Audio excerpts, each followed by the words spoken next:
Hi guys, this is part 2 of Diary of a Wimpy Kid Old School Audio.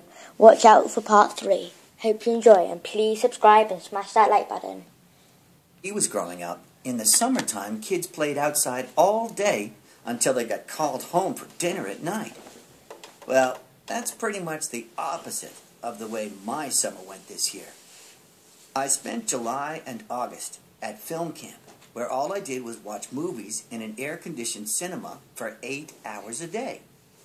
The main reason I signed up for film camp was because I thought it was for people who are serious about movies, like me. But I found out it was really just a place where parents could dump their kids off for some cheap babysitting. The downside of spending that much time in a dark cinema is that at the end of the day, it took half an hour for my eyes to adjust to the sunlight. The other reason I signed up for film camp was to get out of the house. Ever since we got a pet pig, it hasn't been a lot of fun being home, especially not at dinner. For the record, I think it's a terrible idea letting the pig eat at the table, because it already thinks it's a human being. And the last thing we need is for it to think it's on equal footing with the rest of us. Right after we got the pig, Mom thought it would be fun to teach it some tricks. So she would give the pig a cookie when it stood on its hind legs. But the pig learned to walk like that, and it hasn't been on all fours ever since. To make matters worse, my little brother Manny put a pair of shorts on the pig, so now it's like we're living in the house with a Disney character. Mom used to take the pig outside, but after it started walking upright, it decided it was too good for its leash. Mom was worried that if the pig ran off, we'd never find it, so she got a collar with one of those GPS tracking chips in it. But every time Mom put the collar on the pig, within 5 minutes, it would be back off. And don't even ask me how the pig did that, since pigs don't even have thumbs. So now the pig just comes and goes as it pleases, and who knows where it spends its time. What really stinks is that I have a curfew, but the pig doesn't. I think giving the pig too many privileges is a really bad idea. One day pigs will rule the world, and it'll be my family's fault for starting it all. I really wouldn't have an issue with the pig if it didn't interfere with my life. But I was late on the first day of school because it was hogging the bathroom. With the pig in the house, I was actually looking forward to school starting. But once I got there, I realized it was just the same old thing. And to be honest with you, I feel like I've been in middle school forever.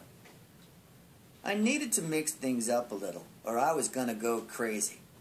So in the first week of school, I volunteered for the Homework Buddies program. The poster said, "Be a buddy. Team up with an elementary school kid to lend a hand. Sign up for Homework Buddies today." But the main reason I signed up was so I could skip third period, which is music class with Mrs. Graziano. To give you an idea of how long Mrs. Graziano has been the music teacher, Dad had her when he was my age. And apparently spending 30 years teaching middle schoolers how to play musical instruments does something to a person. Last week, I met my homework buddy, this kid named Fru. I have no idea why he even signed up for the program, though, because he's one of those people who read scientific journals and college textbooks for fun. The first time we got together, Fru showed me his homework, which was some coloring and a word search. Fru said he didn't need any help, and then he asked to see my homework. I had at least an hour of maths problems and a geography assignment that would have taken me another 2 hours. But Fru whipped through it all in about 15 minutes. And he wasn't just fast, he was good.